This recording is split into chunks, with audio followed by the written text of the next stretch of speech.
Bismillahirrahmanirrahim. Assalamualaikum warahmatullahi wabarakatuh. Alhamdulillahirabbil alamin. Allahumma sholli ala sayyidina Muhammad wa ala ali sayyidina Muhammad. Sahabat beriman yang dirahmati Allah, bacaan dalam sholat itu semuanya menggunakan bahasa Arab. Banyak umat Islam berasal dari berbagai penjuru dunia dan tak semua bisa berbahasa Arab. Sebagian orang pun berpikiran bahwa bacaan-bacaan sholat bisa menggunakan bahasa Indonesia. Menurutnya, Allah Subhanahu wa Ta'ala pasti paham walaupun kita menggunakan bahasa apapun. Namun, apakah menggunakan bahasa selain bahasa Arab dalam sholat menimbulkan dosa? Bacaan seperti apa yang diperbolehkan dan dilarang dalam sholat? Benarkah ada bacaan ketika dibaca bisa menyebabkan kita dapat dosa? Sahabat beriman yang dirahmati Allah, saat mengerjakan sholat, ada bacaan-bacaan yang wajib kita baca, seperti Al-Fatihah di setiap rakaatnya. Ada juga bacaan sunnah, seperti surat-surat pendek Al-Quran yang dibacakan di 2 rakaat pertama. Lalu bisakah kita menambahkan doa-doa pribadi yang sifatnya duniawi? Syekh Ali Jum'ah punya jawabannya.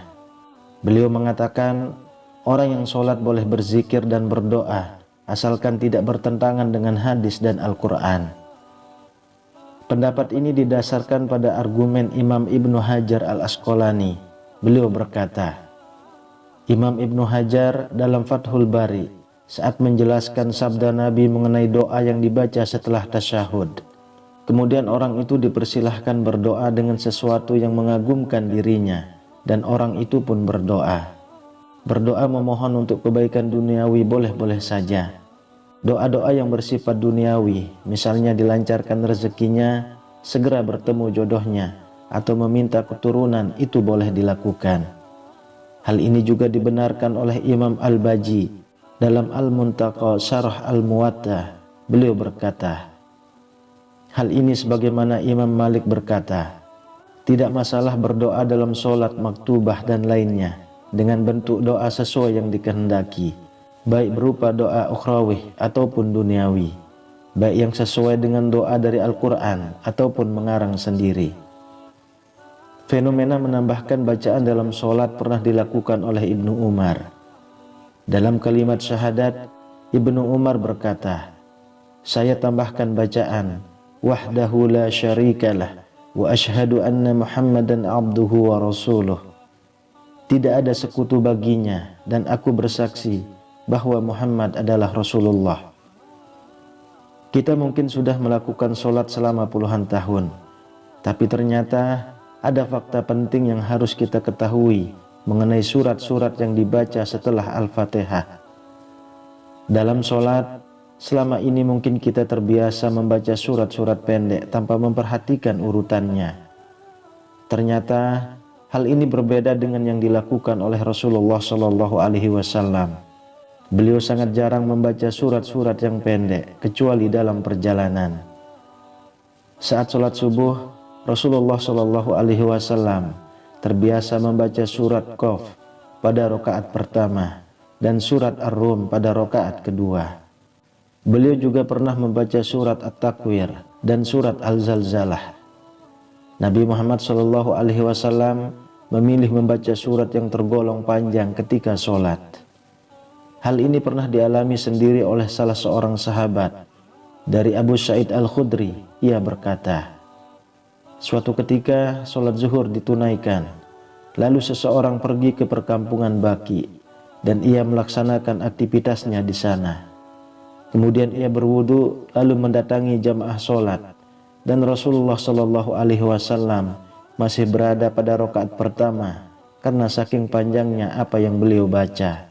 Hadis riwayat Muslim. Selain itu, Rasulullah SAW memilih surat secara berurutan. Hal ini dibenarkan oleh Imam Nawawi dalam kitab At-Tibyah. Beliau mengatakan bahwa Al-Quran tak semata-mata disusun secara berurutan, namun ada hikmah di balik hal tersebut. Karena itu sudah sepatutnya ketika kita membacanya mesti berurutan. Hal ini juga berlaku ketika sholat. Misalnya membaca surat Al-Baqarah di rakaat pertama, kemudian di rakaat kedua membaca surat Al-Imran, begitu seterusnya. Lalu bagaimana jika pada rakaat pertama kita membaca surat An-Nas? Imam Nawawi meriwayatkan bahwa sebagian ulama mengatakan setelah membaca surat An-Nas dilanjut dengan surat Al-Baqarah pada rakaat kedua. Lalu bagaimana jika ada orang yang setelah membaca surat An-Nas di rakaat pertama, kemudian malah membaca surat Al-Ikhlas di rakaat kedua? Imam Nawawi menyatakan bahwa hal ini tidak dihukumi boleh, walaupun ada sebagian ulama yang juga membaca surat-surat secara tidak berurutan dalam sholat. Namun, sebagian lainnya tetap tidak menyukai orang yang membaca Al-Quran tanpa memperhatikan urutan. Ada pengecualian dalam membaca Al-Quran secara berurutan dalam sholat, sebab ada beberapa surat yang dianjurkan untuk dibaca pada sholat-sholat tertentu. Misalnya sholat subuh pada hari Jumat, disunnahkan membaca surat As-Sajdah pada rakaat pertama, dan surat Al-Insan di rakaat kedua. Beda lagi ketika kita sedang mengajarkan anak menghafal surat-surat pendek. Boleh urutannya dimulai dari surat An-Nas dan berlanjut sampai di surat Ad-Duha. Cara tersebut memudahkan anak-anak untuk menghafal. Saat sholat berjamaah, imam akan membaca surat Al-Fatihah, kemudian dilanjutkan dengan surat-surat pendek yang dipilih. Bagaimana jika surat yang dibaca itu tidak kita hafal? Apa yang harus kita lakukan? Makmum tugasnya adalah mengikuti imam. Saat imam membaca salah satu surat dalam Al-Quran, setelah membaca Al-Fatihah, makmum cukup mendengarkan saja. Namun, ada pengecualian ketika imam membaca surat At-Tin. Hal ini dijelaskan dalam hadis Rasulullah SAW. Ketika imam membaca ayat terakhir, "Alaihissallahu bi ahkamil hakimin." Bukankah Allah hakim yang seadil-adilnya? Maka makmum menjawab, "Bala wa ana ala zalika minasyahidin." Ya, saya menyaksikan hal itu. Hadis riwayat Abu Daud dan At-Tirmizi. Kalau kita perhatikan, semua bacaan sholat itu berbahasa Arab. Padahal tidak semua umat Islam fasih menggunakan bahasa Arab. Sebagai orang yang tinggal di Indonesia, bahasa Arab bukanlah bahasa ibu kita. Sedangkan bacaan sholat dan doa-doa semuanya menggunakan bahasa Arab. Bagaimana kalau kita belum menghafal bacaan sholat dalam bahasa Arab? Apakah boleh menggantinya dengan bahasa Indonesia? Dalam sholat, kita sudah diperintahkan untuk mengikuti cara sholat Rasulullah SAW. Kerjakanlah sholat sebagaimana kalian melihatku melakukannya. Hadis riwayat Bukhari.